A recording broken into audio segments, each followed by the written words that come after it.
En 1965, le Code du travail se réécrit et avec lui l'histoire des femmes françaises. Le droit de travailler sans l'accord d'un mari tombe et c'était notre dernier obstacle à l'autonomie financière. Pourtant, seulement 18% des femmes franchissent le cap de l'investissement. Bienvenue sur Fortuné, le podcast qui change la donne. Je suis Marion, ton hôte pour ce podcast. J'ai fait mon premier investissement à l'âge de 23 ans et je ne compte pas m'arrêter là. Et toi, es-tu prête à rejoindre le mouvement ? Bonjour à toi, chère Fortunée. J'espère que tu vas bien. Aujourd'hui, on se retrouve dans un épisode solo et j'aimerais qu'on parle de bourse. Ça fait un petit moment qu'on n'en a pas parlé et l'interview que j'ai eue avec Heidi la semaine dernière m'a donné quelques idées pour ce nouvel épisode.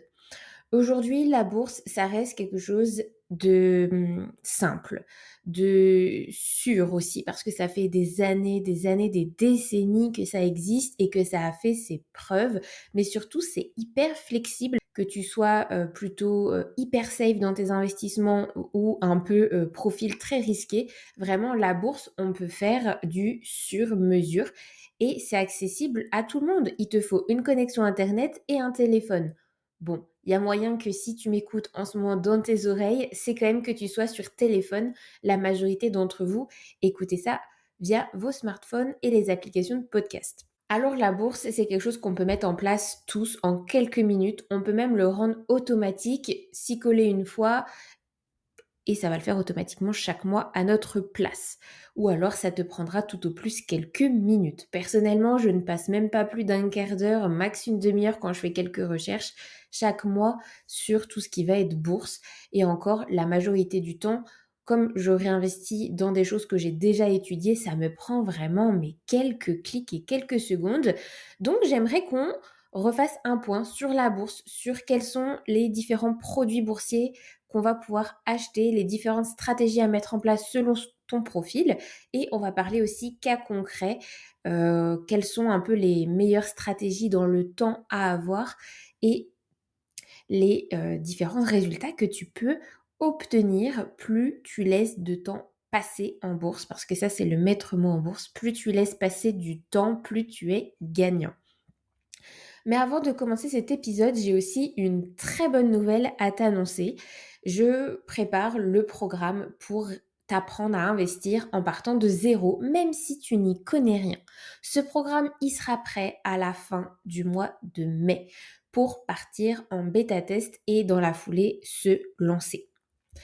Mais avant ça, j'ai prévu de te faire participer, si tu le souhaites, à un challenge, pour le coup 100% gratuit, ouvert à toutes, sans obligation de rejoindre le programme par la suite.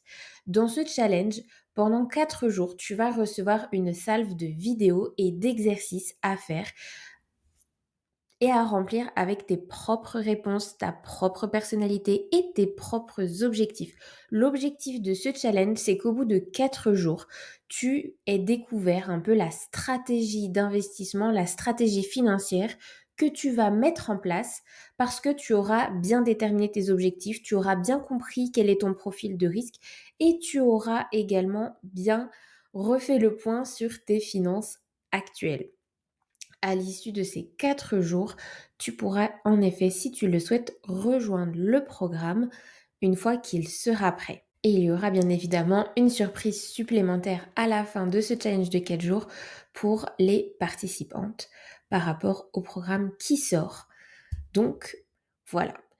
Je te fais un petit teasing aujourd'hui. On s'en reparle dans les prochains épisodes pour ne rien manquer de ce lancement et de ce qui s'annonce pour le mois de mai. Si tu le souhaites, pour être invité par mail à rejoindre le challenge, tu peux rentrer ton adresse mail et t'inscrire aux pré-inscriptions du challenge qui se trouve en lien dans la description de cet épisode. Mais bon, assez blablaté pour aujourd'hui. L'épisode commence. J'espère que tu es bien installé. Prends des notes et monte le son.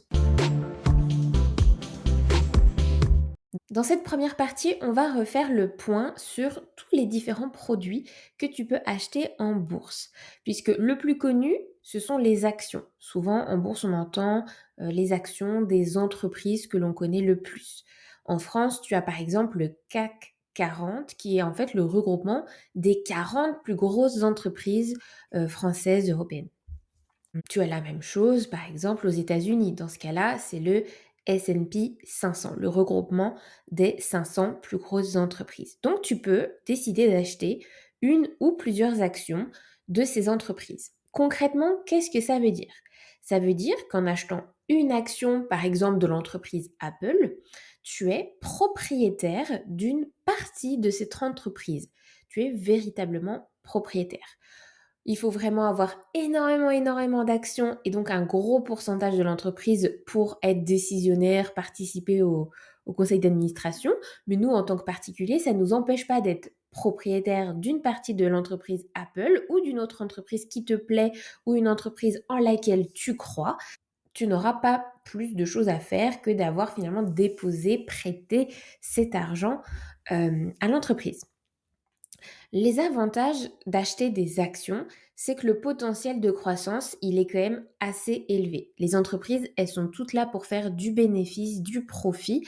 Et donc, plus leurs résultats sont élevés et bons, plus elles font de bonnes années au niveau comptable, plus tu gagnes. Soit plus l'action prend en valeur et coûte cher, soit plus les dividendes que l'on te reverse sont élevés. Bien évidemment, l'inconvénient majeur est que là, tu es plus exposé au risque puisque tu as investi dans une seule entreprise peut-être. Si tu achetais que du Apple, le jour où Apple se casse la figure ou fait une mauvaise année, c'est tous tes investissements qui sont un peu dans le rouge. Et c'est pour ça qu'on te parle souvent de diversifier ton portefeuille.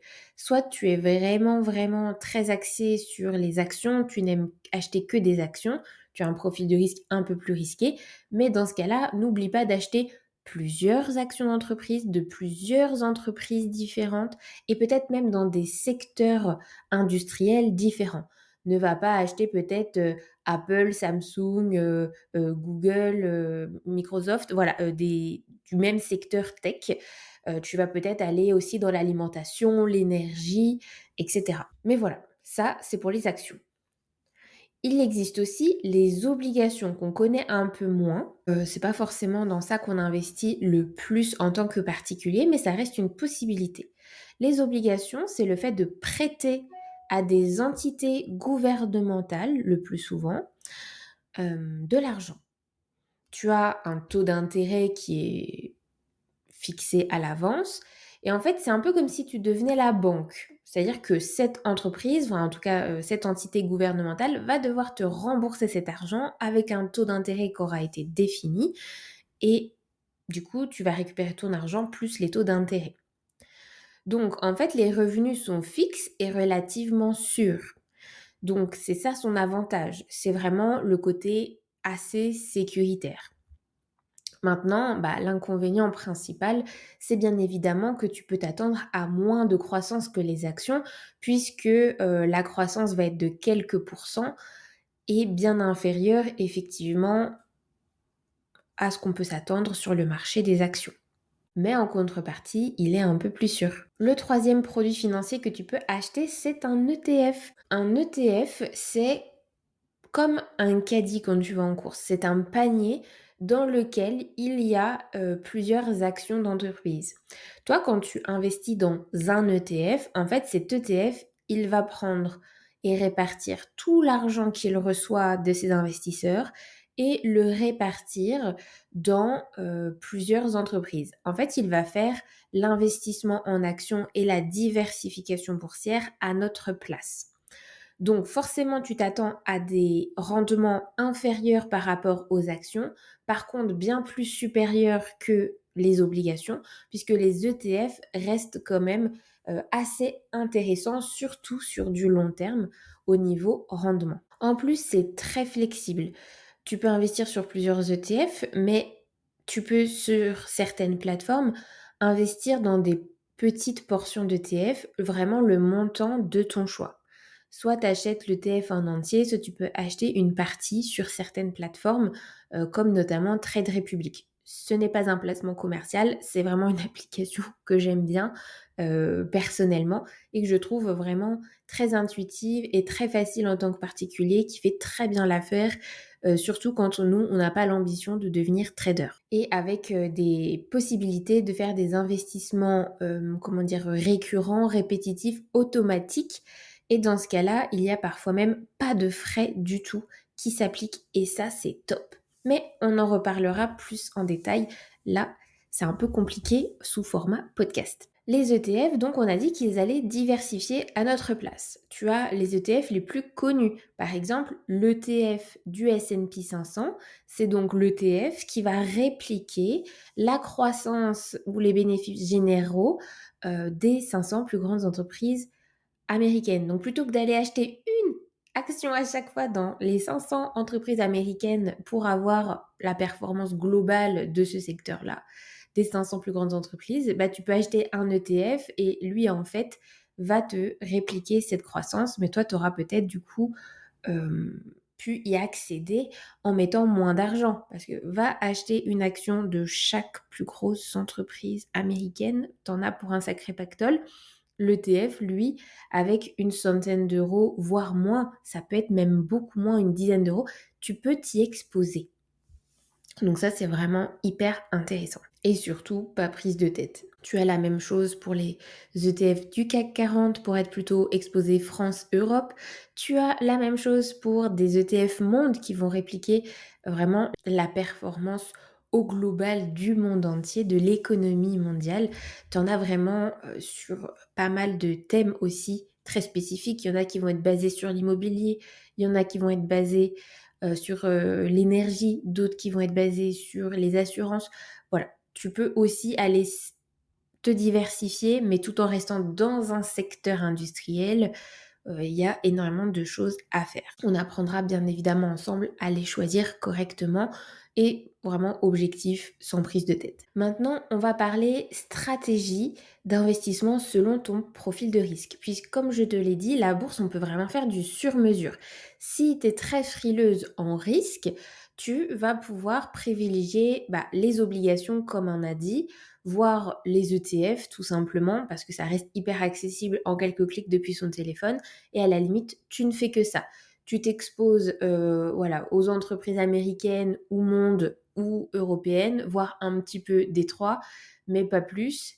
Tu fais ça sur un montant fixe tous les mois sur 10, 20, 30 ans. Tu te prends pas plus la tête, c'est automatique. Franchement, tes résultats, ils sont hyper safe, quoi. Tu prends pas beaucoup de risques, bien évidemment. On en prend toujours en investissement, on est bien d'accord. Mais plus tu laisses ton portefeuille travailler longtemps et plus tu as réussi à diversifier, donc notamment grâce aux ETF, plus tu sécurises ton rendement et potentiellement tes bénéfices quand tu voudras tout récupérer. Si tu as un profil plutôt modéré, tu vas du coup plutôt être équilibré, on va dire. T'aimes aller chercher un peu de croissance, mais tu vas quand même en garder une partie pour de la sécurité. Dans ce cas-là, ce que tu peux faire, c'est du 50-50. Tu vas mélanger des actions et pourquoi pas des ETF. Dans ce cas-là, tu vas prendre 50% de la valeur de ton portefeuille sera répartie sur des actions que tu aimes bien, en lesquelles tu crois, en lesquelles tu auras analysé quelques chiffres pour te rassurer. Et tu auras aussi pris 50% de la valeur de ton portefeuille pour aller mettre sur des ETF qui lui va encore plus te diversifier et lisser ton risque, ce qui du coup te permet d'aller chercher des entreprises actions dans tes 50% d'actions qui, elles, te plaisent vraiment, en lesquelles tu crois sans vraiment réfléchir à la diversification parce que tu auras une stratégie ETF à côté qui diversifiera à ta place. Là, tu vas à la fois aller chercher du rendement, aussi du plaisir d'aller investir dans des entreprises qui te parlent et d'avoir limité tes risques à la fois. Par contre, si tu es un peu plus tête brûlée, si toi, la bourse, c'est vraiment pour aller chercher du rendement et que tu es prête à du coup pouvoir aussi plus perdre, ça peut être très gagnant comme un peu plus perdant, et alors tu vas te focaliser sur des actions. Alors soit tu fais du 80% en actions et tu gardes quand même un petit 20% d'ETF, soit tu peux aller full action à 100%. Et dans ce cas-là, je t'inviterai à faire toi-même ta propre diversification de ton portefeuille boursier, puisque sinon tu risques de te retrouver trop exposé dans un domaine comme la tech. Là, ça se porte bien. Demain, si ça se casse la figure, je sais pas, parce que tous les serveurs du monde tombent en panne, t'es pas dans la merde. Si voilà, le Covid arrive, toutes les entreprises ferment, bah, et que t'avais pas investi dans l'alimentaire, c'est dommage parce que forcément cette année-là, l'alimentaire, il a fait une croissance de dingue. Par contre, il y a des autres secteurs qui ont vachement ralenti. Voilà.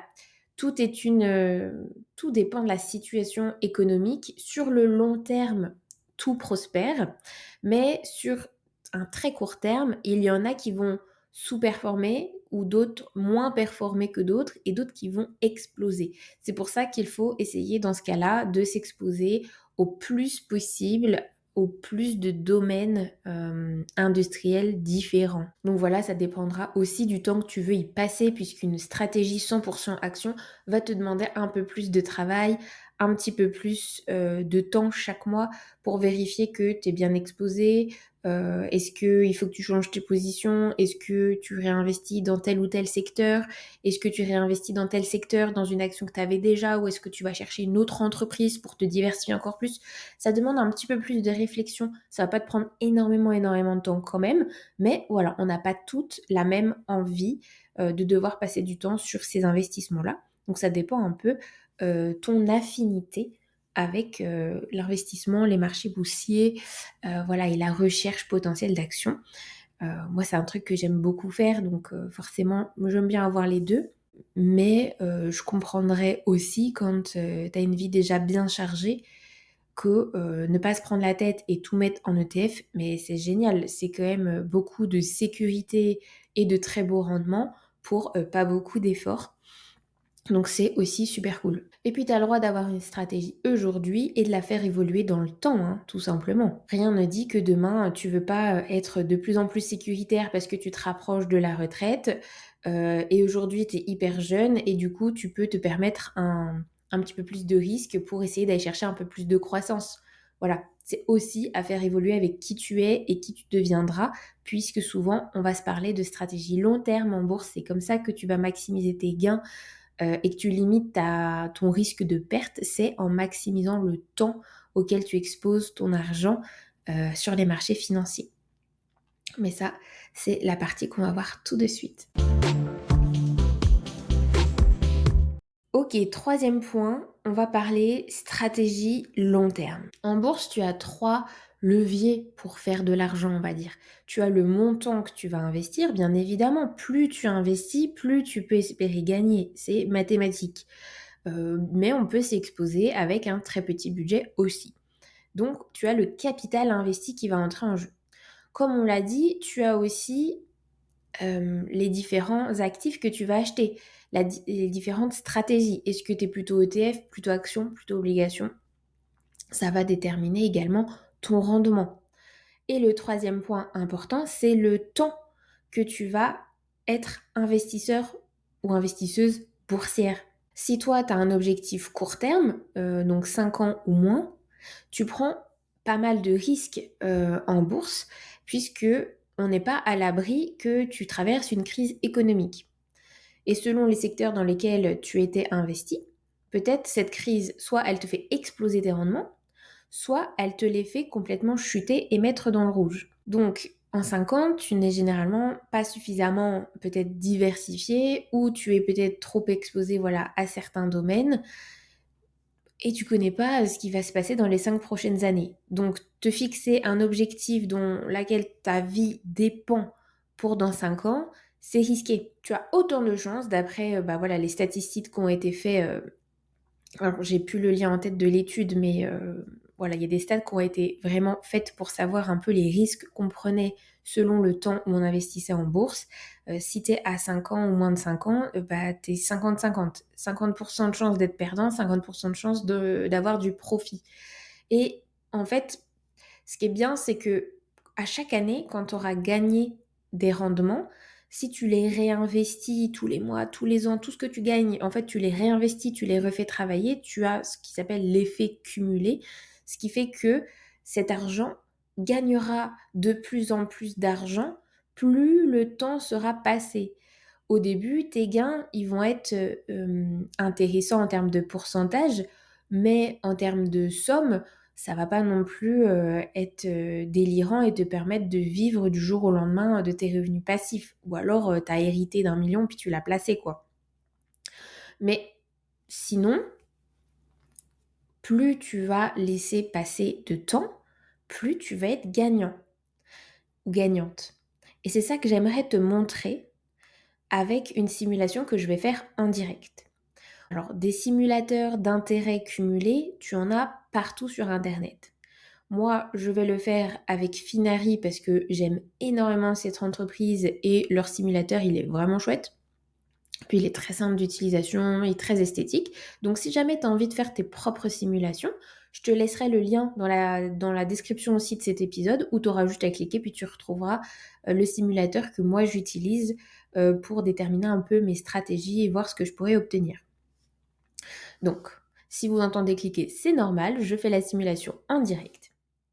Quand tu vas sur un simulateur en bourse, on va te demander le capital initial que tu souhaites investir. Ça veut dire que le premier jour où tu ouvres ton compte, tu déposes combien? Tu déposes 100 euros, 500, 1000, 10 000. Ça, c'est à toi de voir.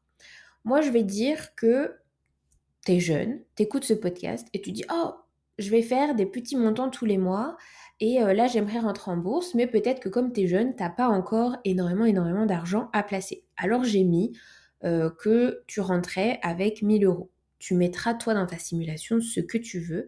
Il n'y a aucune obligation. Bien évidemment, plus cette somme est haute, plus ça va déjà travailler pour toi.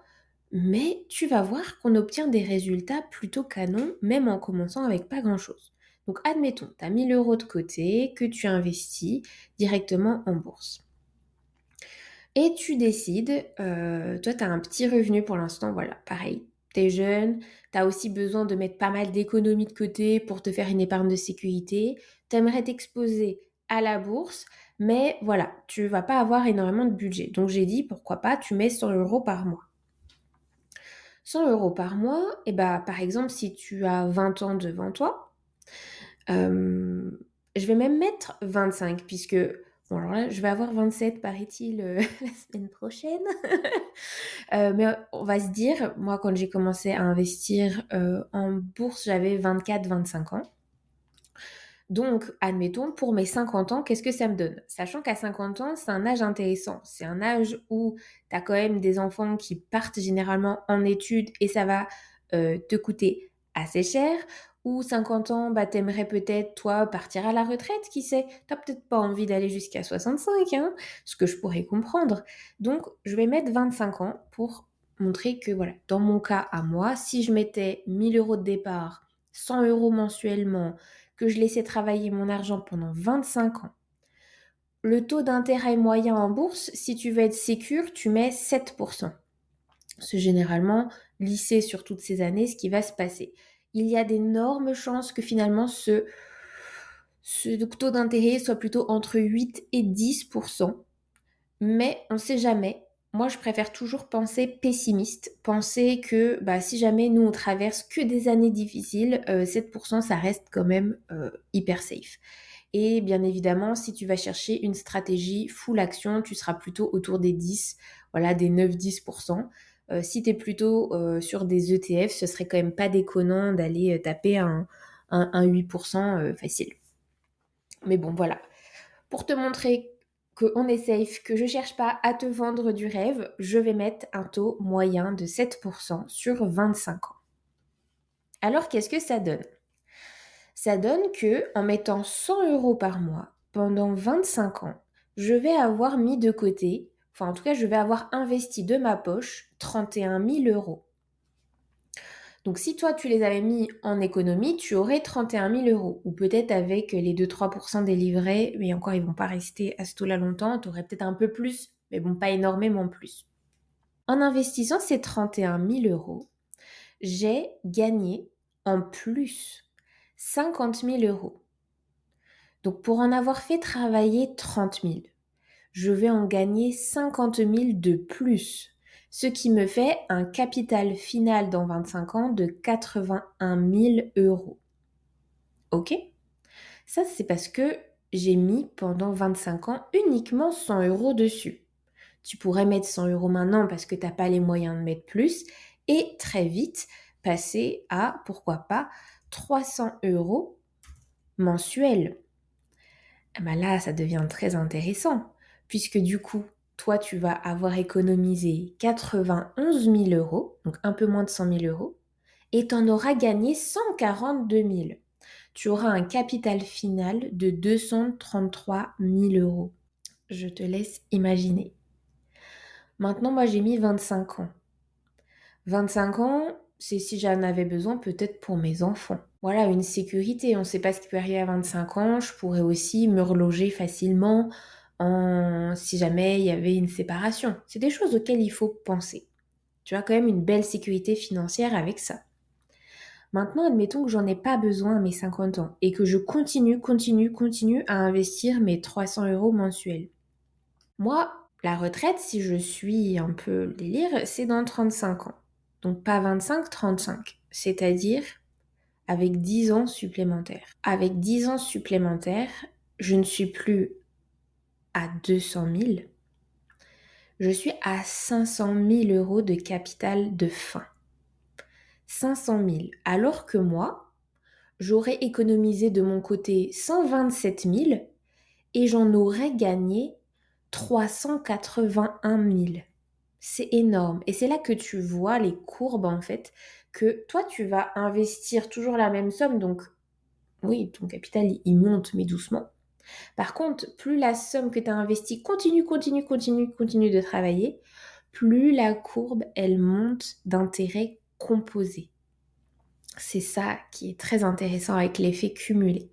C'est que plus tu attends que le temps passe, plus les gains chaque année sont de plus en plus gros, alors que toi, tu as toujours fait le même effort. C'est assez incroyable quand même. Si jamais j'avais eu une stratégie un petit peu plus tonique, parce qu'on a dit que 7%, on était quand même relativement calme. Si je m'étais amusée ne serait-ce qu'à faire un 8%, je passe à 630 000. Et si j'avais une stratégie quand même un petit peu plus tonique, avec un taux d'intérêt à 10%, j'aurais atteint le million. Le million en investissant pendant 30-35 ans, 300 euros mensuels. Pour beaucoup, c'est quelque chose qui est tout à fait faisable. Pour toutes les personnes pour qui ça n'est pas encore faisable ce que je vous raconte, pas de panique. On s'en fiche. Le but n'est pas forcément d'atteindre le million. En plus, 1 million d'aujourd'hui, ça vaudra... On ne pourra pas acheter avec 1 million de demain, on ne pourra pas acheter tout ce qu'on peut acheter avec 1 million d'aujourd'hui. Ces chiffres que je viens de te donner, même en étant hyper safe à 7%, je suis désolée, mais que ce soit même avec 100 euros, on a dit, 100 euros d'épargne mensuelle que tu as placé pendant 30-35 ans, tu viens de générer une épargne, un pactole à récupérer dans 30 ans de 180 000 euros. Bah, c'est ouf en fait. Donc peu importe, ça dépend de tes objectifs, on n'a pas tous les mêmes. Mais imagine partir à la retraite et toi, tu sais que tu as cet argent-là. Si jamais ta retraite, elle suffit pas, tu vas pouvoir revendre tes positions qui sont en bénéfice pour te faire un complément de revenus. Et encore, si dans ce portefeuille-là, tu as des actions qui ont des dividendes et en fait qui te versent des dividendes tous les mois, tu peux toujours continuer de laisser travailler cet argent-là et de te servir que les dividendes qui arrivent. C'est ça qui est génial. Peut-être que là, dans tes oreilles, ça fait beaucoup de chiffres et c'est pas très concret. Alors, je t'invite vraiment à cliquer sur le lien dans la description pour aller faire ta propre simulation sur Finari ou un autre, hein, parce qu'en fait, c'est tous les mêmes, on est d'accord. Mais j'avoue que l'esthétique et le design de Finari en jettent un peu. Et là, tu vas vraiment voir la puissance de prendre le temps dans ta stratégie boursière. Bref. J'espère que ça te parlera et que ça t'incitera à vouloir te renseigner sur comment on investit en bourse. Parce que, en plus de ça, je te rappelle encore une fois que tu peux le faire avec ton téléphone en quelques clics, en quelques minutes, voire en automatique tous les mois, avec très peu d'efforts d'épargne. 100 euros, on peut tous l'atteindre. Et si aujourd'hui tu peux pas le faire, eh ben ça tombe bien. Dans le challenge dont je t'ai parlé, on fait vraiment un audit de tes comptes, de tes finances personnelles pour voir un peu s'il n'y a pas des choses à optimiser, à réduire, à manager, à changer. Et tu vas voir que ces euros-là, on peut les trouver. Et à côté de ça, tu peux tout à fait te dire que tu mets de l'épargne tous les mois et que tu n'investis surtout pas tout en bourse, hein. Donc 100 euros, c'est vraiment que 100 euros que tu acceptes de mettre en bourse et que tu acceptes également de perdre dans le pire des cas. Mais quand on s'expose à la bourse plus de 10 ans, donc vraiment tu dépasses le cap des 10 ans et que tu tires sur les 15-20 ans, 90% de chances d'être gagnante. Tu as seulement 10% de risque de perte parce que on ne connaît pas l'avenir, on ne sait pas s'il y aura des guerres, on ne sait pas si ce sera des pandémies mondiales, si ça touchera que quelques pays, tu sais pas ça. Donc, plus on s'expose et plus on s'expose à des entreprises qui rayonnent, à des marchés financiers qui rayonnent dans le monde aussi, plus quelque part tu vas sécuriser tes gains. Et plus tu attends, plus tu laisses travailler l'argent, plus tu es sûr d'être gagnant. Donc voilà. J'espère que cet épisode t'aura un petit peu plus projeté dans le monde de la bourse, que voilà, c'était clair, que tu as bien tout compris. Je t'invite à faire ta simulation et n'oublie pas de t'inscrire, de te pré-inscrire au challenge qui débutera quelque part dans le mois de mai, d'ici 2-3 semaines tout au plus, pour déterminer ta stratégie financière. Et peut-être que tu trouveras que la bourse est faite pour toi, qui sait. Allez, je te laisse aller voir tous ces petits liens en description et nous, on se retrouve soit sur Instagram la semaine, soit lundi prochain dans un nouvel épisode de podcast. Bye!